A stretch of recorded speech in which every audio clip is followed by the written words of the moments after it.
विदिताखिलशास्त्रसुधा जलधे महितोपनिषत् कथितार्थनिधे हृदये कलये विमलं चरणं भवशङ्कर देशिकमे शरणम् करुणावरुणालय पालय मां भवसागर दुःखविदूनहृदं रचयाखिल दर्शन तत्त्वविदं भवशङ्कर देशिकमे शरणम् विवेकोन्मेषाभ्यां प्रलयमुदयं याति जगते अभेद्यामुत्सन्तः धरणिधरराजन्यतनये त्वदुन्मेषाख्यातं जगति जमशेषं प्रायतः परित्रातुं सङ्गे परिहृतनिमेषास्तवदृशः तवापर्णे कर्णे जपनयन वैदुल्यदकिताः निलीयन्ते तोये नियतमः निमेषास्तफलिकाः इयं च श्रीः भक्तगदपुटकवाटं कुवलयं जहाति प्रत्यूषे निशिच विघटय्य प्रविशति 55-56 ஸ்லோகங்கள் சௌந்தர்யலஹரி பிரகரணம். பக்தியும் தத்துவத்தையும் சேர்த்து சொல்லக்கூடியதான பிரகரணம் சௌந்தர்யலஹரி பிரகரணம். தத்துவத்தை மட்டும் சொல்லக்கூடியதான பிரகரணம் நம்ம பார்த்தோம் விவேக சூடாமணி போன்ற பிரகரணங்கள். இது தத்துவத்தையும் சொல்றது பக்தியும் சொல்றது. சமயத்துல நமக்கு வாழ்க்கையில வரக்கூடியதான எல்லா விதமான ப்ராப்ளம்ஸ்க்கெல்லாம் சமாதானமும் சொல்றது. வாழ்க்கையில எத்தனையோ கஷ்டங்கள் வருது, அத சொல்லிட்டு வர்றதில்லை. நான் இப்ப வரப்போறேன் யாருக்கும் வார்த்தை கொடுக்கறது இல்லை, ஆனா வந்துடுறது. அவைகளுக்கெல்லாம் சமாதானம் எப்படி பண்ணணும், அவைகள்லாம் இந்த புத்தகத்துல சொல்லிருக்க. அப்படி இருக்கும் பொழுது அவளுடைய வர்ணனம், சரீர வர்ணனம் ஆரம்பிச்சிருக்கோம். அது கேட்காதி பாகாந்தம் சொல்லிருக்கோம். பாகாந்தி கேட்டாந்தம் சொல்றது வழக்கம். இருந்தாலும் தலையிலிருந்து திருவடி வரைக்கும் சொல்றோம். எதற்காக இப்படி திருமுடியிலிருந்து திருவடி வரைக்கும் சொல்றேன் அப்படின்னு கேட்டா, நம்ம மனசுல அம்பாளுடைய தோற்றம் இப்படித்தான் வரும். கொஞ்சம் கொஞ்சமா தலையிலிருந்து ஆரம்பிச்சு பாதம் வரைக்கும் வரும். பாதத்தை வரைக்கும் வந்த பிறகு அங்கேயே மனசு நின்று போயிடும், வேற எங்கேயும் போகாது. அம்பாளுடைய திருவடியிலேயே பாதம் நின்று போயிடும். அந்த பாதங்களிலேயே நம்ம மனசு நிற்கும். அப்பொழுது இந்த மனுஷனுக்கு உயர்ந்ததான ஒரு ஞானமும் மன நிம்மதியும் ஏற்படும். அதற்காக இப்படி சொல்ல தொடங்கினார். இதுதான் முக்கியமாக வேண்டியது. சிஷ்யானாம் பாதே அதிகாரம். அம்பாளுடைய திருவடியில தான் நமக்கு அதிகாரம். ஏன்னா அந்த பாதங்களே நமக்கு எல்லாவற்றையும் கொடுக்க வல்லமை உள்ளவை. அம்பாளுடைய 4 கைகள்லையும் 4 ஆயுதங்களை வைத்துக் கொண்டிருக்க. அவையும் வரதும் இல்லையே, அவைய முதிரை வரத முதிரையும் இல்லையே அப்படின்னு கேட்ட, உங்களுடைய பாதங்களே பதன்யம் வாணித்யாம் அபயவரதோ தெய்வதகடா சுமேகா நைவாதி பிரகடித வராதே ஜவனயா அப்படின்னு ஆரம்பிச்சு இதுக்கு பதில் சொல்லியிருக்கான். உங்களுடைய பாதங்களை நினைச்சாலே போறோம், வாழ்க்கையில மனுஷனுக்கு ஏற்படக்கூடியதான எல்லா விதமான இல்லங்கள் இல்லாம ஆற்றுவிடும். அவனை அவரவாப்பா விஜரோ விமலத்தியோ அப்படின்னு உபரிடத்துல சொன்ன பிரகாரமாக புண்ணிய பாபங்களுக்கு அப்பாற்பட்டவனாக சுத்தனாக ஆக்கி விடுவாள். அப்படிப்பட்டதான உயர்ந்ததான ஒரு நிலை அந்த பாதங்களுக்கு இருப்பதனால்தான் விசேஷமாக இப்படி ஒரு வர்ணனம். நம்ம மனசுல பகவானுடைய சொரூபம் நிற்கணுமையானால் கொஞ்சம் கொஞ்சமாக அதை தியானம் பண்ணணும். இப்படி ஒவ்வொரு அவயவமாக தலைமுடி கிரீடத்துல ஆரம்பிச்சு, கிரீடத்துல இருக்கிற மணியில இருந்து ஆரம்பிச்சு, தலைமுடிகள்ல இருந்து ஆரம்பிச்சு, லலாட்டத்துல இருந்து சொல்லி இப்ப பாடல்கள்ல சொல்ல தொடங்கினோம். இந்த அம்பாளுடைய கண்களுக்கு என்ன ஒரு விசேஷம் அப்படின்னு பார்த்தேன். சாதாரண மகிழ்ச்சியாடைய கண்கள்லாம் என்ன பண்றது, கண்ணை கொட்டிகிட்டே இருக்கு.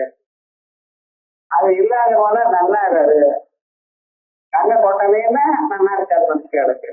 ஒரு 2 நிமிஷத்துக்கு வந்து ஒரு சமமா கொட்டிகிட்டே இருக்கணும். ஆனா அம்பாளுடைய கண்கள் கொட்டுறது இல்லை. ஏன் கொட்டுறது இல்லை? அதுக்கு ஒரு காரணம் இருக்கு. இப்ப கண்ணு கொட்டாமல் உறுதியே பார்த்துட்டே நல்லா இருக்காதுன்னு சொன்னேன். அம்பாளுடைய கண்கள் அதிலாவண்யமாக இருக்குன்னு ஸ்லோகங்கள்ல சொன்னோம். கங்கா யமுனா சரஸ்வதி 3 கலந்தால் எப்படிப்பட்டதான ஒரு புண்ணியமானது இவனுக்கு உண்டாகிறதோ அப்படிப்பட்டதான புண்ணியம் புண்ணியம் கண்ணக்கூடியதான செயல் அந்த கண்கள் பார்வைக்கே உள்ளதுன்னு சொன்னேன். இதனால அந்த கண்கள் கொட்டலையே. எதற்காக கொட்டல? காரணம். அம்பாளுடைய கண்கள் என்ன பண்றது? உண்மை தனிமிஷோ தன்ன விபன்ன பவனாவளி உலகத்தை எல்லாம் 7 உலகங்களை எல்லாம் அம்பாள் தான் திருஷ்டி பண்றார். திருஷ்டி பண்றான்னா இவ ஒரு குயவன் குடத்தை உண்டு பண்றானேனால் அவன் ரொம்ப சிரமப்பட வேண்டியது. என்ன, ஆத்தாங்கரைக்கு போய் மண்ணை கொண்டு வந்து அது வேற கொண்டு வர்றது ரொம்ப சிரமம். கழுதைக்கு மேல ஏற்றி வச்சு அதை கொண்டு வந்து அதுல இருக்கக்கூடியதான சின்ன சின்ன கரக்கள்லாம் எடுத்துக்கிட்டு அந்த ஜலத்தை விட்டு நல்லா அதை பிசைஞ்சு சுத்தமாக ஆக்கி அதை குடமாக அதை சக்கரத்துல வச்சு அதை சுத்தி குடமாக ஆக்கி அப்ப கரையாயிருக்கும் இல்ல, அதை காஞ்சி வழங்கி வச்சு அதுக்கப்புறம் சூடையில வச்சு அது நல்லா அது பப்பமாகும்படி ரொம்ப அதிக நேரம் சூடையில வச்சா கருப்பாயிடும். முன்னாலே எடுத்தா உடனே போயிடும். அதை அப்படி பத்திரமா வச்சு அதை எடுத்து அதுக்கப்புறம் விட கொடுக்கலாம். ஒரு சின்ன குடத்தை தயார் பண்ணமையானால் அவனுக்கு எவ்வளவு வேலை இருக்கு, எவ்வளவு ஒரு சக்தி வேண்டி இருக்கு, அதுக்கு எவ்வளவு ஒரு அபியாசம் வேண்டி இருக்கு. நீங்க நம்ம நினைச்ச சக்கரை பண்ணிட முடியுமா? எத்தனையோ நாட்கள் எத்தனையோ குடங்களை உடைச்சு அதுக்கப்புறம் தான் அவன் பண்ணினான். குடத்தை அவன் பண்றான்னு சொன்னா அதுக்கு பின்னால எவ்வளவு ஒரு அபியாசம் இருக்கு, எவ்வளவு ஒரு பிராக்டிஸ் இருக்குன்னு கொஞ்சம் பார்க்கலாம். இப்படி எல்லாவற்றையும் அவன் பண்ணி கொண்டிருக்கானே அந்த குயவன், அந்த குடத்துக்கு இவ்வளவு சிரமமா இருக்குமே. ஆனால் உலகத்தை உண்டு பண்றதுக்கு எவ்வளவு சிரமம் யோசனை பண்ணிப்பார். அது எப்படி உண்டானா மட்டும் போறாது, உண்டு பண்ணிதான் வராது. வளரணும்னு சின்ன குழந்தை அப்பதான் உண்டா இருக்கு. அதனுடைய உடம்புல உங்க உடம்புல என்னென்ன இருக்கோ அத்தனை அவயவங்களும் இருக்கு. அதுவும் பால் சாப்பிடுறது, அதுவும் ஜீரணமாக்கி கொள்றது, அது 1 2க்கு போறது, எல்லாமே பண்றது, பச்சை கத்துறது, இத்தனையும் அது பண்றது. அது சாப்பிட்டே இருந்தா வளர்ந்துட்டே இருக்கு. 4 நாள் இத்தனையும் ஒரு சின்ன விவகாரம் வந்து எப்படி தயார் பண்ணினாங்க. அதுபோல எத்தனை குழந்தைகள், எத்தனை இனங்கள், ஒண்ணு மாதிரி ஒண்ணு இருக்கா இல்லையே? ஒவ்வொன்றும் ஒவ்வொரு மாதிரி இருந்தா இருக்கு. அவனுடைய மனசும் ஒவ்வொன்றும் வெவ்வேறையாகத்தானே இருக்கு. இத்தனையும் தயார் பண்ணமையானால் எவ்வளவு சிரமம். எத்தனை புஷ்பங்கள், எத்தனை பழங்கள், எத்தனை மான்கள், எத்தனை மிருகங்கள், அதுக்கு தனித்தனியாக என்னென்ன வேணுமோ என்ன பண்ணிட்டு இருக்காரு. இவ்வளவு பெரிய உலகத்தை எப்படி தயார் பண்ணிட்டான்? அதுக்கு எவ்வளவு சிரமப்படணும்? ஏதாவது உண்டா? ஒன்றும் கிடையாது. ஒரு சிரமமும் இல்லாமல், ஒரு எஃபர்ட் இல்லாமல் அவலீலையாக எல்லாவற்றையும் பண்ணிட்டு இருக்கார். எப்படி பண்ணிருக்கு? கண் பார்வையாளி அவள் தன்னுடைய கண்கள்னால இப்படி திறந்து பார்த்ததுமே கண்ணில் வந்து என்னவும் அந்த நேத்திரத்துல அவ்வளவு சக்தி இருக்கு. உலகங்களை எல்லாவற்றையும் 174 புவனங்களும் அதுல இருக்கக்கூடியதான 84 லட்சம் ஜீவராசிகளும், அந்த ஜீவராசிகளுடைய ஒவ்வொரு வியக்தியும் அவளுடைய பிறவியை அம்மா வெறுமன கண்ணை திறந்து பார்த்து கொடுக்குறாங்க. அதோட மட்டுமல்ல, அவளை அனுஷ்டனமும் கவனித்துக் கொள்ள வேண்டியதாக இருக்கு. வெறுமனை உண்டு பண்றது மட்டும் இல்ல, அவளை கவனிக்க. அம்மா குழந்தை பிறந்ததுன்னா அவளை விட்டு பிள்ளைன்னு 24 மணி நேரம் கருத்து பாம்பா பார்த்துட்டே இருக்கு அந்த குழந்தைய. கிராமத்துல நாய் நரி வந்து எடுத்துட்டு போயிட்டு வீட்டுக்குள்ள. இங்க அந்த ப்ராப்ளம் இல்லை. ஏன்னா நீங்க 8வது எனக்கு கிராமத்துல அப்படி கிடையாது. அந்த குழந்தைகள் அவ்வளவு பத்திரமா பார்த்துட்டு அப்படி பார்த்து வளர்த்து இவ்வளவு பண்ணினா இப்பொழுது குழந்தைகள் நீ என்ன பண்ணினேன்னு கேட்கறது அது இருக்கு. இருந்தாலும் அந்த குழந்தைகளை வளர்றதுக்கு அந்த குழந்தை ஏன் அழகுதுன்னு தெரியாது. அது எறும்பு கடிச்சுட்டு இருக்கோம், வயதை வலிச்சுட்டு இருக்கோம், ஒண்ணும் தெரியாது. அது வெறும் அழகா அழகு, பசிக்க அழகா எதுக்கு அழகு தெரியாது. அந்த குழந்தைக்கு அவ்வளவு சிரமப்பட்டு கொஞ்சமா வளர்த்து அவளுக்கு பேச்சு சொல்லி கொடுத்து எல்லாம் சொல்லி கொடுத்து பெரியவளாக்குறாங்க இல்லையா. அதே விதமாகத்தான் ஸ்ரீமாதா ஸ்ரீ மகாராஜி ஸ்ரீமத் சிம்ஹாசனேஸ்வரி அப்படின்னு உலகத்தில் இருக்கிற எல்லோருக்கும் அம்மா. பகவத்கீதை என்ன மவாச்சம் விஜாதி லோகராஜரஸ்யா. உலகத்தில் இருக்கிற எல்லா பிராணிகளுக்கும் அப்பாவா கிருஷ்ண பரமாத்மா இருக்கேன், நான் தான் இருக்கேன்னு பரம்பரோட சொன்னோம். அதே போல இங்க அம்மா என்ன சொல்லுங்க, அம்மாவா இருக்கா ஸ்ரீமாதா, எல்லோருக்கும் அம்மாவா. லோகமாதா விஸ்வமாதா ஜெகத்ரீ விசாலாட்சி விராகிணி விஸ்வமாதா. உலகத்துல எல்லோருக்கும் அம்மாவா இருந்துருக்கா. அம்மாவா இருக்கான்னா பிறக்கிறதுக்கும் காரணமா இருக்கா, பிறகுறது அவளை காப்பாற்றுறதுக்கும் காரணமா இருந்துட்டு இருக்கா, அவள் வளர்த்துக்கும் காரணமா இருந்துட்டு இருக்கா, கடைசியில அவளை தன்னிடத்துல சேர்த்துக் கொள்றதுக்கும் காரணமா இருக்கா. எல்லாருக்கும் காரணமா இருக்கணும். எல்லாருக்கும் எல்லா செயலுக்கும் அந்த அம்மா கண்ணை பார்த்துட்டே இருக்கணும். நம்மள எப்படி அம்மா அந்த குழந்தைய விடாம பார்த்துட்டு இருக்காளோ கவனிச்சுட்டு இருக்காளோ அதே விதமாக அதை வந்துட்டு இருக்காங்க. அப்படி தெரியலையே சார், அப்பா என்ன பாக்குற போல தெரியலையே. வாழ்க்கையில கஷ்டமா கஷ்டத்துக்கு மேல கஷ்டம் தான் வருது. ஒண்ணு ரெண்டுன்னு சொல்ல முடியலன்னு சொல்ல முடியாத கஷ்டம் தான் வருது, அனுபவிக்க முடியாத கஷ்டம் வருது. நாம என்ன பண்ணிடுவோம் பார்ப்போம். ஏன் இப்படி வருது? நமக்கு வந்தா பரவாயில்ல, நம்ம குழந்தைகளுக்கு வேறதுக்கு பேசிக்கு வந்தா நம்மளால தாங்க முடியலையே. சொல்லவே இல்லையா நம்ம அம்மா எங்கே பாக்குறா என்ன தந்தை தானே வருது பாக்கலாம். அம்மா சொல்ற உன்னை என்னைக்கு நான் கைவிடல, ஒரு நாளும் கைவிடல. ஆனா பண்ணின பாப்பத்தினால ஜென்மாந்திரத்துல பண்ணின பாப்பத்தினால இப்படி எல்லாம் துன்பங்கள் வருது. இந்த துன்பங்கள் வந்தா நான் என்ன பண்றேன், என் இடத்துல பக்தி இருக்கிறவனுக்கு அந்த பெரிய மன அளவுக்கு வர்றது சின்னதாகிறபடி பண்ணிவிடுறேன். என்னுடைய பக்தியினால நான் என்ன பண்றேன், அதெல்லாம் நீங்க அனுபவிச்ச போல கணக்குல எழுதிக்கிறேன். பெரிய வேறுபடுற அளவுக்கு ஒரு பாவம் பண்ணிடும். அதை என்ன பண்ணிடுறேன், ஒரு சின்ன பாவமா வேண்டி இதை அனுபவிச்சு போயிட்டு போற பரவாயில்ல அப்படின்னு. அது காரணம் என்ன, நம்ம பண்ணியதான தப்பு. நியாயமா பண்ணியதான தப்பு இருக்கு அவ்வளவு வந்து இருக்கணும். இருந்தாலும் என்ன பண்ணினா உங்களுக்கு நல்ல வழியில இருக்கணும் அப்படின்னு சரி. ஆனா நமக்கு இதுவே தாங்க முடியல. ஏன் மனுஷனுடைய வாழ்க்கை இருக்கு. சின்ன வயசுல கொஞ்சம் தைரியமா இருந்து எல்லாரும் தாங்கக்கூடியதான ஒரு நிலை இருந்தது. வயசாக குழந்தைகள் வந்து அவ வளர காலத்துல என்ன ஆகும் என்னமோ ஒரு பயம் வந்துருது. அதனாலதான் கஷ்டம். அப்ப இந்த துன்பங்கள்லாம் நம்ம போகணுமே என்ன சரணாக பவித்ராண பதாயனே சர்வஸ்ய ஆர்த்தி ஹரே தேவி நாராயணி நமோஸ்துதே. சர்வஸ்ய ஆர்த்தி ஹரே, எல்லோருடைய மனசுல இருக்கக்கூடியதான டென்ஷன் கவலை இவைகள்லாம் போகணும். பெருசா வந்தா போல தெரியும், நம்மள தியானம் பண்றவங்களுக்கு அடுத்த கணம் போயிடும், ஒண்ணுமே இருக்காது. ஆனா வரப்ப மட்டும் அந்த துன்பம் இருக்கே ஜென்மாத்துல பண்ணது அனுபவிச்சாக்கணும். அது பெருசா வரும். அடுத்த கணம் அது ஏதோ ஒரு சொல்லிவிட்டோம், எப்படியோ போயிடுச்சு சார், நமக்கே தெரியாது. அது மாதிரி அம்மாவை என்ன பண்ணிட்டு இருக்க, எப்பொழுதும் பார்த்து கொண்டே இருக்க. பார்க்கணும்னு கண் கொட்டினா அந்த சமயம் போயிடுவேங்கிறது பயம். ஒரு செகண்ட் கரண்ட் வரலன்னா கரண்ட் ஆமாயிடும் போலியோ, கரண்ட் ஆமாயிட்டு தான் கம்ப்யூட்டர் போயிட்டு போது நீங்க டைப் எடுத்துதான் கிருஷ்ணா கொண்டாயிரம் போலியோ. அவன் என்ன பண்ற, போகக்கூடாது, சர்வதா சர்வகாரமா இருக்கணும். அதனால என்ன பண்றான், கண்கொள்றதை நிறுத்திவிடா. உண்மைய நிமிஷங்களுக்குள்ள இந்த நிமேஷம் நிமிஷம் இல்ல, நிமேஷம் நிமேஷம்னா கண்ணை கொட்டுறது, உண்மையோட கண்ணை திறக்கிறது. இந்த கண்ணை மூடுறதே இல்லையா பாக்கல. நம்ம மேல எவ்வளவு வளர்க்கிற புத்தி இருந்தா நான் கண் கொட்டுறதையே நிறுத்திவிடா. ஏன், என்னுடைய பார்வை எப்பொழுதும் இவ வேற வேணும், இவ வேற வேணும்னு நினைக்கிறேன். அப்படி நாம என்ன பண்ணி அம்பாளுக்கு ஒன்றும் பண்ணல. 199 பேர் அம்பாளை நினைக்கிறதே இல்லை, அறம்பொருளை நினைக்கிறது இல்லை. ஏன்னா அவன் தான் வெளிநோக்கி பார்த்துட்டு இருக்கானே.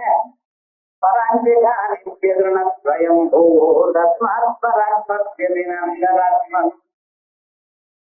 கண்ணுக்காது மூன்று நாக்கு வெளி நோக்கி சுட்டிக்கப்பட்டிருக்கு. வெளியெல்லாம் பார்த்துட்டு இருக்கான், வேடிக்கை பார்த்துட்டு இருக்கான். எதை பார்க்கணுமோ அது பார்க்கணும், எது அவனுக்கு விதிச்சிருக்கோ அதை அவன் பார்க்கணும். வாழ்நாள் முழுக்க இப்படி ஆயிட்டு இருந்தாலும் அம்மா கண் கொண்டாம உங்களை பார்த்துட்டு இருக்கேன். அந்த மறுபொருள் பார்த்து கொண்டே இருக்கு. எதற்கு இன்னைக்காவது இவன் திருப்பி பார்க்க மாட்டானோ? அவன் அவனுக்கு 100 வயசு கொடுத்துருக்கேன், ஒரு நாளாவது திருப்பி பார்க்க மாட்டானோ? ஒரு தடவை திருப்பி பார்த்தா போறோம், நான் ஆட்கொள்வேன். அதற்காகத்தான் கண் கொட்டாம பார்த்தேன். அம்மாவையே கண்டு கொட்டல, நீங்க திருப்பி அம்பாவை பார்க்கணும். ஒரு கணம் பார்த்தா போறோம், மறுபடியும் உங்களை பக்தாதான் ஆக்க தயாரா இருக்கேன். அந்த பிராதமிகமான அந்த எஃபர்ட்டை நமக்கு ஏன் இல்ல, நமக்கு ஒரு குரு கிடைக்கணும். அந்த குருவானவன் நல்ல வழியில நம்ம திருப்பி பார்க்கணும். அதுக்கு நம்ம புண்ணியம் பண்ணிருக்கிறோம், அதுவும் பண்ணலையே. போன ஜென்மா அதான் பண்ணல சார், இந்த ஜென்மா அதாவது பண்றோமா இல்லையே, வேடிக்கை பார்த்துட்டு இருக்கமே.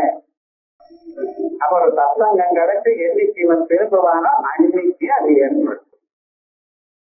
ஆகையால் அதற்காகத்தான் என்ன பண்றாங்க, என்னைக்காவது உங்களுக்கு நல்ல ஒரு வழி வரணும் என்பதற்காகத்தான் கண்களை கொன்றதில்லை. அது ஒரு காரணம். முக்கியமான காரணம் என்ன இது. ஆனா இன்னொரு காரணம் என்ன தெரியுமோ, கண்ணை மூடினா க்ளோஸ் தான். கண்ணை எப்பவுமே திறந்திருக்கணும். ஆத்மாவாமையா இருக்கிறதா இருக்கிறே உருவம் பக்தி அதே சுக்கரசுவாமி சொல்றார் பாகவத்துல. ஆத்மாராமால ஆயிட்ட, ஞானிகளா ஆயிட்ட, இருந்தாலும் பகவான தியானம் பண்றாலும் நமக்கு எதுக்கு சுவாமி? தியானம் வந்தாச்சு, தியானத்தினால ஞானம் வந்தாச்சு, ஞானத்தினால சாட்சாத்காரம் வந்தாச்சு, சாட்சாத்காரத்தினால உங்களுக்கு முக்தியும் கிடைச்சாச்சு. மறுபடியும் பார்க்கிறேன் எதற்காக இந்த வழக்கமா எடுத்துட்டு. அதே விதமா அந்த பகவானுடைய குணநலங்கள் இருக்கு, அந்த லீலைகள் இருக்கு, அதை கேட்க கேட்க அந்த மனசு அங்கேதான் ரமிக்கிறது, அதை எங்கேயும் ரமிக்கல. அதே விதமா சர்வ காலமும் நாம் அந்த பகவானுடைய திருவடிகளிலேயே நம்ம ரமிக்கணும் என்று சொன்னேன்னா அதுக்கு ஒரு குணநலம் கிடைக்கணும். அவருடைய வார்த்தை நமக்கு காதல விழணும். சுத்வா குணான் புவன சுந்தர சொல்வதாந்து, அந்த குணகணங்களை கேட்டு கேட்டு கேட்டு கேட்டு நம்ம மனசு உருவம் உருகினா தத்துவம் தானா முடியும். உபனிஷத்து தத்துவம் இருக்கு பார்த்தீங்களா, அது அவ்வளவு சுலபம் இல்லை. அது நமக்கு புரிஞ்சு இந்த ஜன்மாவை சாட்சாத்காரத்துக்கு வரணும்னா அனுகிரகம் வேணும். அனுகிரகம் நீங்க பார்த்தது அம்பாளோட திரும்பி பார்க்கணும். அனுகிரகம் இருக்கு, கிரகம்னா அடையுது. எப்ப நாங்கள் அம்பாள் கருணாதி அடைஞ்சது அம்பாளுடைய பார்வை உங்க மேல விழும். அப்படி விழுந்தால் இதனால நீங்க அறுவைக்கு கட்டம் ஒன்றும் கிடையாது. கண்ணை மூடினா என்ன ஆயுதம், உலகங்கள்லாம் லயிச்சு விடும். ஏன்னா கண்ணு திறந்ததுனால தானே உலகங்கள் வந்தது. கண்கள் மூடினா இல்லாம அங்க உள்ள லைட்டுக்கு விடுமோ ஜீவா. அதான் பார்த்தேன், இந்த ஜனங்கள் சௌக்கியமா இருக்கணும், இவாளுக்கு இந்த பிறவியிலேயே சேமம் நல்லது ஏற்படணும். நல்லது ஏற்படணுமே, ஆனால் அவன் எப்படி இருக்கணும், அவன் முயற்சி பண்ணணும். இன்னைக்கு முயற்சி பண்றாலும் அவளுக்கு பலத்தை நான் கொடுக்க தயாரா இருக்கேன். நான் இதுக்குள்ள மூடிட்டேன்னா அவளுடைய முயற்சி எல்லாம் போயிடுவோம். நான் பண்றது உலகம் அழியாம இருக்கணும், உலகத்துல இருக்க ஜனங்கள் சந்தோஷமாக ஆனந்தமாக இருக்கணும். அதற்காக என்ன பண்றேன், இந்த உலகங்கள் க்ளோஸ் ஆகக்கூடாது. அதற்காகத்தான் கண்ண திறந்த கண்ணை மூடுறதில்லை. பிரளயமுதயம் யாதி ஜெகதி உண்மையாம். அம்மாவுடைய கண்களை திறந்தால் உலகமானது உண்டாகிறது, மறைஞ்சால் பிரளயம் உண்டாகிறது. அதனால விமேஷத்தினால பிரளயம், உண்மையத்தினால சிருஷ்டி. இதனால என்ன தெரியுது, அந்த பிரம்மத்துக்கு அவலீலையா உலகத்தை உண்டு பண்ணக்கூடிய சர்வ சக்திகள். நமக்கு ஒரு சின்ன செயல் பண்ணமே என்ன சிரமமா இருக்கு. நீங்க சிரமமா இருக்கேன்னா இப்ப தெரியாது, வயசானப்பதான் தெரியும். ஒரு 70 வயசு ஆயிருந்தா சேர்ல வந்து எழுதுக்கிறதுக்கே கஷ்டம். அப்ப தெரியும் நமக்கு என்ன வயசுன்னு. இப்ப என்ன வயசை குறை டாக்டருக்கெல்லாம் அவன் கேட்கறது இல்லை. அந்த 70-75 வந்த பிறகு அவனே எழுது 2 சேரையும் கையை கொடுத்துட்டு தான் எழுதுக்கிறான். ஏன் சுவாமி நேரம் அவ்வளவு சிரமமா இருக்கு? இந்த சரீரத்தை தூக்குறதே சிரமமா இருக்கு, இது எல்லாம் அப்புறம் மாய்வெடு ஏறுறது சிரமமா இருக்கு. காரணம் என்ன? அந்த உடம்புல இருக்கக்கூடியதான சக்தி குறைஞ்சு, அந்த சக்தி எப்பவும் நமக்கு இருக்கிறவையான ஆத்யா சக்தியான அம்மாவை தியானம் பண்ணணும். அது மனதியே பிராணசக்தி ஒவ்வொரு இடத்துலயும் பிராண பிரதிஷ்டைன்னு ஒண்ணு பண்றது பகவானுக்கு. பிள்ளையார் சதுர்த்தி வந்தது, நாளைக்கு நவராத்திரி வருது, பிராண பிரதிஷ்டை பண்றாங்க. பிராண பிரதிஷ்டைன்னா இதயத்துல ஒரு கையை வச்சுட்டு அம்மா இடத்துல ஒரு கையை ஒண்ணு அந்த சுவாமிக்கு கையை வச்சு இந்த பிராண பிரதிஷ்டை மந்திரத்தை சொல்றேன். என்னுடைய பிராணங்கள் இங்க இருக்கட்டும். அதுக்கப்புறம் அந்த சுவாமி யார உயிரோட இருக்கார், அவர் உயிரோட இருக்கார், அவருக்கு நம்ம எல்லாத்தையும் பண்ணிட்டு இருக்கோம். கடைசியா அடுத்த நாள் நம்ம புன பூஜை பண்ணும் பொழுது தேவா அப்படின்னு சொல்லி அந்த விக்கிரத்தை அழைக்கிறோம். மறுபடியும் அந்த பிராணங்கள் நமக்குள்ள வந்துருது. இப்படி இந்த பிராண சக்தியும் ஒண்ணு அனுப்பிச்சு அதை பூஜை பண்ணி மறுபடியும் எடுத்துக்கிறோம். இங்க பூஜை பண்றது யாருக்கே பரமாத்மா. பிள்ளையார் பூஜையிலயோ சரஸ்வதி பூஜையோ அம்பா அண்ணி பூஜையோ லட்சுமி பூஜை பண்றதுல எதுக்கு? பரமாத்மாவுக்கு தான் பண்ணிட்டு இருக்கேன், பரம்பொருளுக்கு தான் பண்ணிட்டு இருக்கேன் நீங்க. ஆனா விவகாரம் என்னன்னா அந்தந்த பெயர்ல பண்ணிட்டு இருக்கோம். அப்படிப்பட்டதான அந்த ஸ்வரூபம் கண்ணை போட்டினா மறந்து போயிடுது. மறந்து போயிடுதுன்னா மறுபடியும் நமக்கு அந்த ஆப்பர்ச்சுனிட்டி வராது. இந்த 100 வயசுக்குள்ள அடைஞ்சாகணும் இல்லையோ, இந்த ஜனங்கள்லாம் சௌக்கியமா இருக்கணும் இல்லையா, மறுபடியும் பிறவி இறப்பு பிறவி இறப்பு பிறவின்னா நமக்கு இதெல்லாம் மறந்து போயிட்டா எவ்வளவு கஷ்டம்னு. அதுக்கப்புறம் பரதண்டையில இருந்து கஷ்டம் வரிசையா வந்துட்டே இருக்கு இவருக்கு. உத்தியோகம் வர்றதுக்கு முன்னால கஷ்டம், உத்தியோகம் வந்ததுனால உத்தியோகத்துல கஷ்டம், உத்தியோகம் கஷ்டத்துல இருந்து ப்ரமோஷன் வரலன்னு கஷ்டம், ப்ரமோஷன் வந்து ரெகக்னைஸ் வரலன்னு கஷ்டம், எத்தனை கஷ்டங்கள் வரும். ஒரு நாளைக்கு ரிட்டையர் ஆயிட்டவங்க கஷ்டம், அதுக்கப்புறம் வேற எங்கேயும் உத்தியோகம் கிடைக்கலைன்னு ஒரு கஷ்டம். எல்லா நேரமும் ரிட்டையர் ஆயிட்டீங்களோ அப்படின்னு சொல்லி எல்லாரும் நம்மளை கிண்டல் பண்றாங்கன்னு அது ஒரு கஷ்டம். மனுஷனுக்கு எவ்வளவு கஷ்டம். எல்லாரும் ஆனவரும் அந்த மரணம் என்ன ஆகும்னு ஒருத்தருக்கும் தெரியல. மரணம் சந்தர்ப்பத்துல என்ன ஆகும் எப்ப ஆகும் வர முடியல. அது ஒரு பெரிய சிரமம். எல்லோருக்கும் ஒரு பயம் மரணத்தை கண்ட. ஆனா சாஸ்திரம் சொல்றது நீ அம்பாளை நினைச்சா போறோம், ஒரு பயம் கிடையாது. அபயம்ன்றது ஒரு பயமும் உனக்கு இல்லை அப்படின்னு சொல்றது. ஆனா நம்ம பயந்துதான் இருக்கோம். அப்படி இந்த ஜனங்களுக்கெல்லாம் இந்த பிறவியிலே இவளுக்கு முக்தியை அழைக்கணும், அவளுக்கு ஒரு தொந்தரவும் வரப்படாது அப்படிங்கிறதுக்காக என்ன பண்ணிட்டு இருக்கான்? கண்ணை கொண்டு நிறுத்திவிட்டாம்.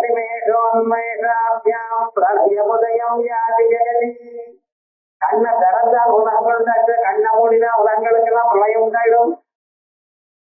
கண்ணுக்கு அவ்வளவு பவர். நம்ம கண்ணுக்கும் பவர் உண்டு. பார்த்தா பார்த்தீங்கன்னா அழிஞ்சு போயிட்டு கண்ணடி பட்டாலும் பரவாயில்ல, கண்ணடி படப்படாது. லோகத்துல போய் சொல்ற பார்த்தீங்களா, அவன் கண்ணை வச்சான் சார், எந்த கண்ணை வச்சாலும் புருஷாலாம் ஸ்திரீகள் மிக்சியில மாவாட்டிட்டு பார்த்தா அதை குளிச்சு போயிடுமா. அது மாதிரி அப்படிங்கிறான். இந்த கண்ணுல அவ்வளவு சக்தி இருக்கோ இல்லையோ, அப்படி இருந்ததுன்னா ஏன் இவன் இப்படி இருக்கா திட்டாமா தெரியல. என்னதான் சொல்றான்?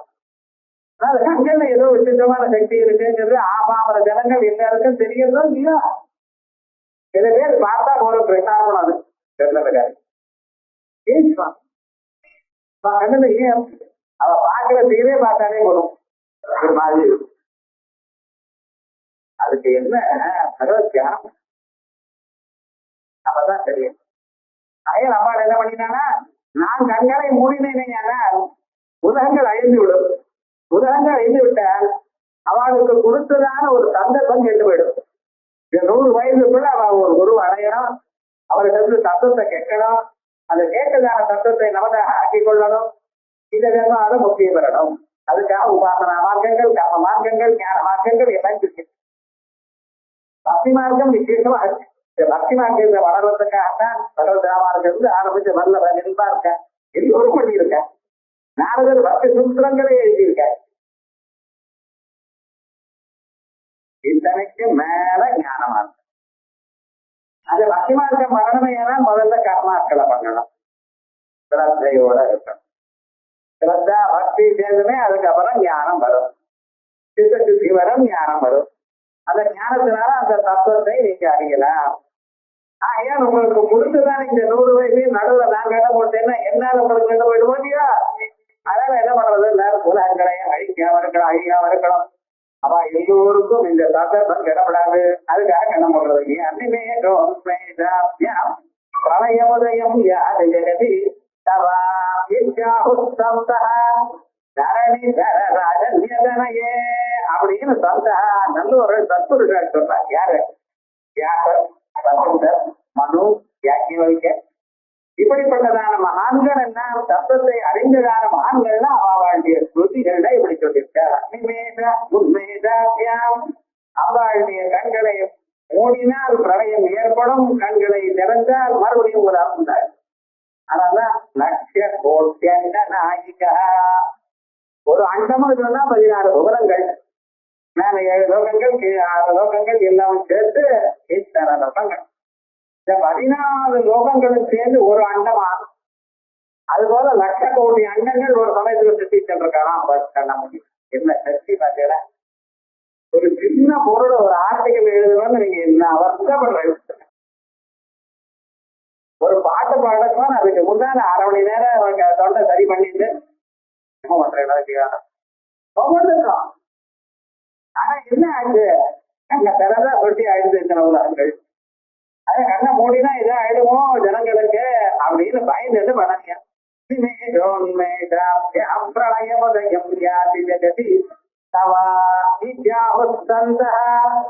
தரணிதர ராஜன்யதனையே அம்பாவுக்கு எழுது பாருங்க. தரணிதர, தரணிதரம்னா இந்த பூமியை தாங்கிட்டு இருக்கக்கூடியதான மலைன்னு அர்த்தம். மலைகள் அங்கங்க இருப்பதனாலதான் பூமியானது அப்படியே ஒரு கழிக்காம இருக்கு. ஒரு பக்கத்துல ஜனங்கள், இந்த பக்கம் இதெல்லாம் இருக்க, அது ஒரு கழிச்சு இந்த பக்கம் சமுத்திரத்துக்குள்ள உள்ள போயிடுதுன்னா என்ன பண்றது, அதுக்காக அந்த இடத்துல ஜனங்கள் இல்லாத இடத்துல வெறும் கற்களே இருக்கான். அப்படி பேலன்ஸ் பண்றதுக்காகத்தான் மலைகள்லாம் இருக்கு. மலைகள் பூமியிலேயே சார் மலைகள் அங்கிங்க இருக்கு. பூமி முழுக்க ஜலத்துல அப்படியே முதங்கி இருந்திருக்கு. எல்லா ஜனங்களும் ஒரு பக்கம் வாங்கினா என்ன ஆகும், அந்த பக்கம் உள்ள போயிடுமே, மூழ்கி போயிடுமே. அங்கே முழப்படாதுங்கிறதுக்காக ஜனங்கள் இல்லாத இடத்துல மழை வரும். மலையில ஜனங்கள் நிறைய இருக்க மாட்டாங்கல்ல. சார் உலகத்துல மனுஷர்கள் தான் நம்ம வெயிட்டா, கங்க மண்ண வெயில் இல்லையா? பூமாதாவுக்கு இது வெயிட் இல்லை. பூமாதாக்கு எது வெயிட் தெரியுமா? நீங்க பண்ணினதான பார்ப்போம். பிசிக்கல் வெயிட் கிடையாது. 80 கிலோ 90 கிலோ அது வெயிட் கிடையாது மனுஷன். மனசு இருக்கிற பாவம். அப்படி ரொம்ப பாவம் ஏற்பட்டதால்தான் பூமிக்கு பாரம் ஜாஸ்தி இருக்கு. அந்த பூபாரத்தை குறைக்கிறதுக்காக தான் ராமகிருஷ்ணாதி அவதாரம். பூமிக்கு என்ன பாரம்? கல்லு மண்ணுன்னு பாரமா இல்ல, இந்த மனுஷனுடைய மனசுல இருக்கக்கூடியதான பாவம், இவ செய்யக்கூடியதான பாவம். ஞாபகத்துக்கும் நிஜமாகவே மனுஷனுக்கு பணம் இல்லாத கஷ்டம் இல்லை. பணம் இல்லாததுனால ஜனங்களுக்கு இவருக்கு ஏற்படக்கூடியதான ஒரு அவமானம் இருக்கு, அதான் அதிகமான இருக்கு. நல்ல யோசனை பண்ணிப்பாங்க. லோகத்துல நம்மகிட்ட இருக்கிறதோட அட்ஜஸ்ட் பண்ணிட்டு போறோம், அது இல்லை. ஆனா ஜனங்கள் நம்மளை பார்த்து ஒரு மாதிரி நினைக்கிற பார்த்தீங்கன்னா அதான் அதிகமான துன்பத்தை கொடுக்கிறது. அதே விதமாக இந்த பாவம் தான் மனுஷனுக்கு பூமிக்கு பாரம். அந்த பாவம் இருக்கக்கூடியதான் மனுஷன் ஒரு பக்கத்துல இருந்து அது ஒழுகி போயிடுவோங்கிறதுக்காக என்ன பண்ணிட்டு இருக்கேன், இன்னொரு மலை வச்சுட்டு இருக்கேன். அந்த மலைக்கு ராஜாவா இருக்கக்கூடியதான ஹிமவானுடைய பெண்ணு தரணிதர ராஜன்யதனையே அப்படின்னு அந்த வம்சத்திலேயே எல்லோருமே நல்லது பண்ணணும்னு இருந்துட்டு இருக்க. ஜனங்கள் மொழி போகக்கூடாதுங்கிறதுக்காக நான் அவர்களுக்கு சேர்ந்து இருக்கக்கூடியதான மலை இருக்கு. அந்த மலைக்கு பிறந்ததான பெண்ணாச்சு இவ ஜனங்களுக்கு சேமம் கொடுக்கணும் தானே நினைப்பேன். இந்த எண்ணங்கள்னா வம்சமா பெரியவள் வரணும், அவளை குழந்தைகளுக்கு வரணும், அவளை குழந்தைகளுக்கு வரணும். ஆனா 10 ஜெனரேஷன்ல வர்றது ரொம்ப கஷ்டம். ஆகையால் இன்னைக்கு நம்ம அம்மாவை பத்தி கேட்கிறோம், வேதங்கள் சாஸ்திரங்கள் வாசிக்கிறோம் அப்படின்னு சொன்னா முன்னோர்கள் ஏதோ புண்ணியம் பண்ணியிருக்கேன். அந்த புண்ணியம் பண்ணினதான் அதனுடைய வயசு கொஞ்சம் கொஞ்சமாக வந்திருக்கு.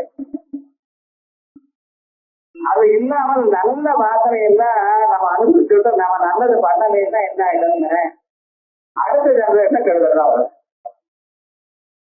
இப்ப நம்ம நல்ல வழியில நம்ம முன்னோர பழைய புண்ணியமானது நமக்கு என்ன வந்துச்சு, அது ஏதோ உத்தியோகம் இருந்தது, காசு இருந்தது, அப்படி இப்படி வருது. குழந்தைகள் நல்லவாடா இருந்துட்டு இருக்கா. அதுக்கப்புறம் என்னென்ன நீங்க நல்லது மனநிலைன்னா அடுத்த நிலவுல அதுக்கு அடுத்த எடுத்துக்கிட்டு போயிடும். ஆகையாதான் எல்லோருக்கும் ஒரு முக்கியமான கர்த்தவியம் நல்ல வழியில இருக்கணும், எப்பொழுதும் நல்லதையே பண்ணிட்டு இருக்கணும். அதை சொல்றதுக்காக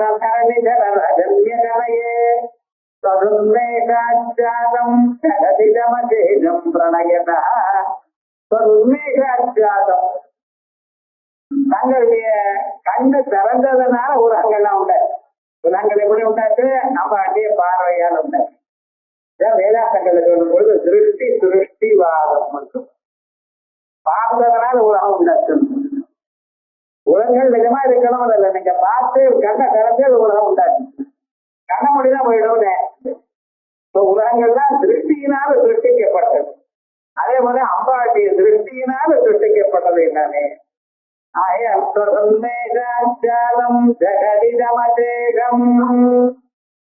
தனியா வேற எதனாலேயே பிறந்தது இல்ல. அசேகம் ஜெகத் 14 புவனங்கள், அதுல இருக்கக்கூடியதான பிராணிகள், அதுல இருக்கக்கூடியதான பொருள்கள், அவையெல்லாம் இங்க உண்டாச்சு. அம்பாட்டிய பார்வையால உண்டாச்சு. இத பார்வையால உண்டாச்சு, சக்தியினால உண்டாச்சுங்கிறத நமக்கு காட்டி கொடுக்கறதுக்காக தான் திரௌபதி மான சம்ரட்சணம்னு ஒரு எபிசோட தயார் பண்ணினார். மனுஷனுக்கு வாழ்க்கையில கஷ்டம் வருதுங்கிறத, அந்த கஷ்டம்ங்கிறது எங்கன்னா பாரதத்தை வருது.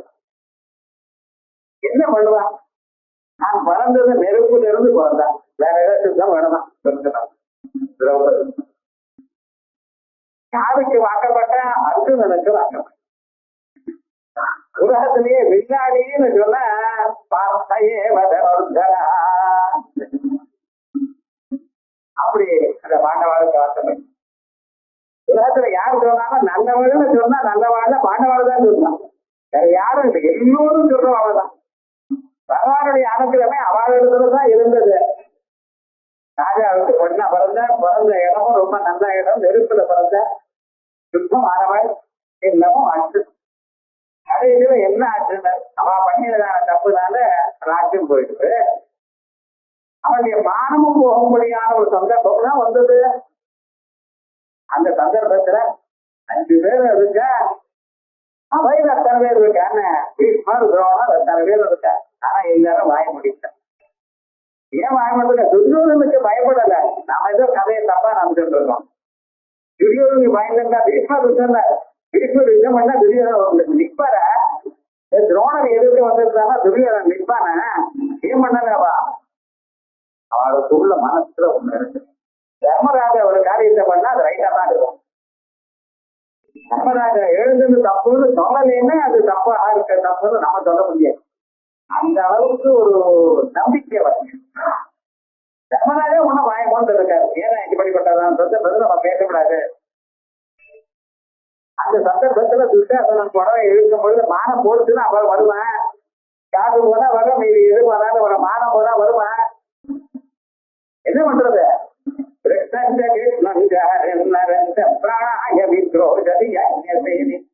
யஜ்யம் பண்ணின பொழுது பக்கத்துல இருந்து துவாரகா வாசின்னு கட்டிட்டான். இது அங்கேருந்து துவாரகை இருந்து டிக்கெட் வாங்கிட்டு ட்ரெயினோ பிள்ளையனோ கிடைச்சி இங்க இருந்து வந்துக்குள்ள வான போயிடும். அதனால துவாரகையில இருந்தே காப்பாத்து. வாக்கு பதங்களுக்கு துவாரகா வாசன் காப்பாத்து. அந்த சந்தர்ப்பத்துல எங்கிருந்து புடவை கொடுத்தாங்க. அது ஏதோ ரிலையன்ஸ் கம்பெனிக்கு எங்கேயோ போன் பண்ணி அதுக்கு போன் சொன்னா நிற்கும். அது எப்படி வந்தது? எப்படி ஏறு பண்ணிட வியாசருடைய அது மாதிரி அம்பாட்டி கம்பெனி இதுபோல் இது விசாசை கொடுக்கணும் தானே அப்படி எழுதியிருக்காரு. ஒண்ணுமில்ல, அங்கிருந்து நடந்த என்ன கடன் இங்க வந்தேன். அதே போல பார்வை பட்டா போறோம்.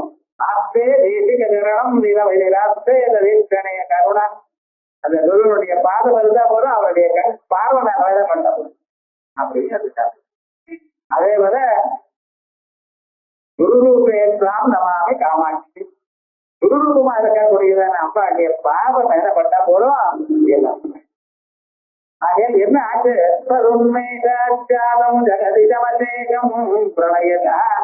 உங்களுடைய பார்வையினால ஏற்பட்டதான இந்த உலகம் முழுக்க இது பிரளயதப்படைந்தாலும் எங்களுடைய வாழ்க்கையில நாங்க பண்ணக்கூடியதான முயற்சி எதுவும் இப்பதான் பகவான் நாமாவை கேட்கணும்னு ஆரம்பிச்சிருக்காங்க.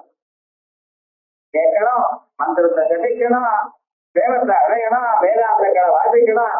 இந்த ஜென்மாவனையே எங்க மனசுல அது சாட்சாத்காரமா அது தங்க தியானத்தை சங்கம். ஆயா நீங்க இப்ப கண்ணை மூடிவிட்டேன்னா மறுபடியும் அது முதல்ல இருந்து ஆரம்பிக்குதா? மானிட பிறவியில போன ஜென்மா அதை கத்துன்றது எல்லாமே மறந்து போயிடும். ஒன்னே ஒண்ணுதான் ஞாபகம் இருக்கு, ஏன்னா உயிரோட இருக்கணும். குழந்தை பிறந்ததுமே கத்துறது, பால் கொடுத்து சாப்பிட தூங்குறது, அது ஒண்ணுதான் அது ஞாபகம் இருக்கே தவிர பரண்டு படுத்துக்கணும், உட்காரணும், எழுதுக்கணும், நடக்கணும், ஏதாவது ஞாபகம் இருக்கு. எல்லாம் வாழ்க்கையில கத்துக்கணும். ஆனா மற்ற பிராணிகளுக்கு பிறந்ததுமே அந்த மீன் நீச்சல் அடிக்கிறது, உங்களுக்கு நீச்சல் அடிக்க முடியல, மொழி போயிடுது.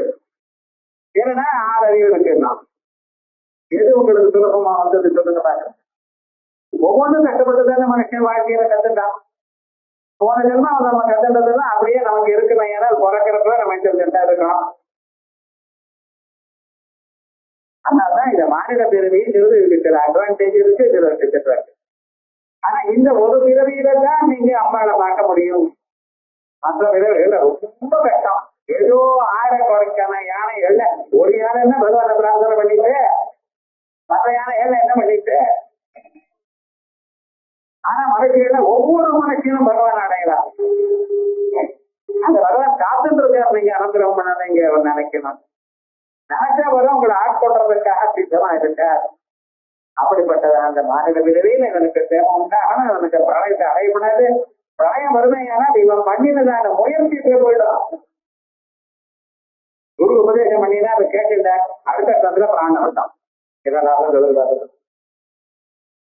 பிராணம் போகணுங்கிறதுக்காகவே சுகசுவாமியை கூப்பிட்டார் கேட்டுட்டார். 7வது நாள் பிராணம் போறதுன்னு தீர்மானமாக பரிசு மகாராஜா எல்லாத்தையும் விட்டார். உட்கார்ந்தார் கங்கா கரையில. அங்கிருந்து சுகசுவாமிகள் உங்களுக்கு நல்லதான சின்சியரிட்டி வந்தா குரு தானா கிடைப்பார். தேடி வந்து கொடுப்பார் குருவை. எடுத்து சொன்னார். அவர் சொன்னார் 7 நாள் தான் வாழ்க்கை இருக்கேன், 7 நாள் எக்ஸஸ் விட்டார். அவர் ஏன்னா 40 நிமிஷத்துல கட்டாங்கருக்கு மோட்டம் வந்தது பார்த்தாரு. என்கரேஜ்மெண்ட் பார்க்கணும். நமக்கு 7 நாள் இருக்கு சுவாமி, 40 நிமிடத்துல மோட்டத்தை அடைஞ்சிருக்காரு, கவலைப்பட வேண்டாம் அப்படின்னு ஆரம்பிச்சுக்கன்.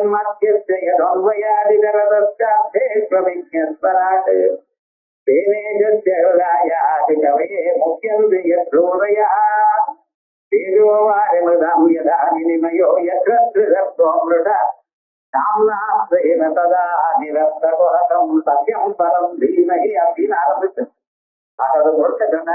7வது நாள் என்ன இல்லை அதை கேட்க சமாதி போயிட்டேன்.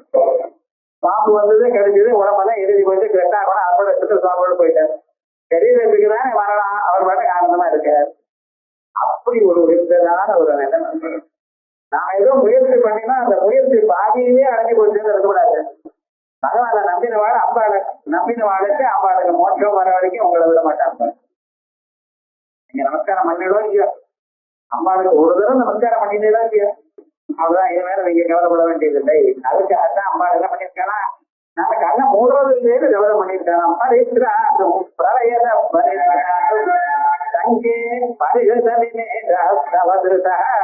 இதனால்தான் உங்க கண்கள் மறந்து போயிடுதோ அந்த கண் கொட்டுறது இல்லை. ஐயன் கண் கொட்டாம அம்பாள் இருக்கா அப்படின்னு சொன்னா என்ன அர்த்தம், நம்மளை காப்பாற்றுறதுக்காக ஐயா அம்பாளுக்கு கண்கள் இருக்கக்கூடிய நிலைய கண் கொட்டாத நிலையானது அம்பாளுடைய காருண்யத்தை காட்டுறது. நம்ம மேல இருக்கக்கூடியதான அத்தியாயமான ஒரு கருணா, அத்தியாய கருணா மூர்த்தி அஜான சாந்த தீபிகா அப்படின்னு சொல்றாரு. அந்த ஸ்வரூபத்தை காட்டுறது. ஆகிய கண்களை விசேஷமா தியானம் பண்ணணும். நம்மளை பார்க்கும் பொழுது கண்களை பார்க்கணும். மேல போய் சொல்ல போற ஒரு ஸ்லோகத்துல நீ சொல்லுது, அம்மா உங்க கண் பார்வை மேல பட்டாலே பூர்வம் வேற ஒன்றும் கேட்கணும். எந்த ராமம் நபஸ்து எந்த ராமம் நபஸ்தி இஞ்சிதேல் லோகே ஸ்வாத்மாப்யேனம் விகரதே அப்படின்னு ராமன் பவனி வர ராமன் கண் பார்வை என் மேல விழுந்து அவன் தன்னுடைய வாழ்க்கையை சாப்பிடலன்னு நினைச்சான். இல்ல தான் ராமனை பார்த்தாலே போறோம் நானா இந்த ரெண்டும் விழாதோ நான் ஏன் பிறந்திருக்கேன்னு அப்படி அந்த அப்பாட்டிய பார்வை ஒரு நாள் இந்த நேரம் வேணும். இல்ல நீங்க அப்பாட்டிய பார்வையை பார்க்கணும். பார்க்கலையானா எங்க நேரம் பார்க்கறது இல்ல ஹிருதயத்துல கண்ணை மூடினா ஒரு நாளைக்கு தியானம் பண்ணிட்டே இருந்தா அப்பாட்டிய கண்கள் அந்த இதயத்து கண்ணுக்கு தோணணும். தோணினா போறோம். அதுக்கப்புறம் எல்லாமே தானே ஆட்டோமேட்டிக்கா வரும். ஏன் இது விசேஷமான இந்த ஸ்லோகத்துல இதுல உலகத்தை உண்டு பண்ணக்கூடியதான திறமை எங்க சொல்றது. எதோவா இமானி பூதா நிஜாயந்தே அப்படிங்கிற வேதங்கள் எதை சொல்றதோ அதான் சொல்றது. உலகத்தினுடைய சிருஷ்டி பற்றி சொல்றதோ இல்லையா. அதே போல இந்த ஸ்லோகத்தை வார்த்தையான நபும்சகத்துவம் போகும், குழந்தைகள் பிறக்கும். பித்ருதோஷங்கள் இருக்கிறதுமையானா நம்ம வம்சம் உறுதியா ஆமா இருக்கும். பிறக்கிறவா வெறும் பெண்ணாத்தான் வரட்டும், ஆண்கள் இல்லாமல் போயிடும். அவளுக்கும் வழி சொல்லுது. அந்த பொண்ணுக்கு பையன் பிறந்தா வரும், இவாண்டிய வம்சம் வந்துடும். தௌரியத்துலதான் பையன் மாதிரி இருக்கா. அப்படி இந்த வம்சத்துல அதுவும் நின்று போயிடுது அப்படிங்கிறது இல்லாமல் எதுக்கு நம்ம தர்மங்கள் சாஸ்திரமா இருக்கும். இந்த சாஸ்திரமான தர்மத்துக்கு வேண்டியதான பெருகும் அதோட இல்லாமல் சில பேர்லாம் சாஸ்திரம் தர்மம் இவெல்லாம் குழந்தைகள் பண்ணினாதான் வேணும்னு எதிர்பார்க்கல. தன்னுடைய சக்தியினாலேயே மாற்றம் அடையலாம். அப்படி சில எக்ஸ்ட்ரா குவாலிஃபிகேஷன்ஸ் எல்லாம். அதே போல எல்லாம் இந்த ஸ்லோகத்தை பார்த்து அப்படி வரும். நமக்கு பின்னால இருக்கிறவா நம்பிக்கை இல்லை சார், அப்பட பண்ண மாட்டான், அதெல்லாம் பண்ண மாட்டான், என்ன ஆச்சு நமக்கு பின்னால என்ன ஆகுமான கூட்டு கவலைப்பட வேண்டாம். இந்த ஸ்லோகத்தை வாசி என்ன போறோம், உங்களுக்கு தானா உயர்ந்ததான ஒரு நிலை வரும், மோட்சாந்தமான ஒரு சுத்தி வரும் அப்படிங்கிறது இந்த ஸ்லோகம் சொல்றது. பிரணயோதயம் வியாதி ஜெகதி சரேத்யாஹுஸ்தோதரணி தனராஜன்யதனயே ததுன்மேஷாத்வதுன்மேஷாத்யாதம் ஜகதிதம் அசேஷம் பிரளயதः பரித்ராதும் சங்கே பரிஹ்ருத விமேகார்த்தவதுதா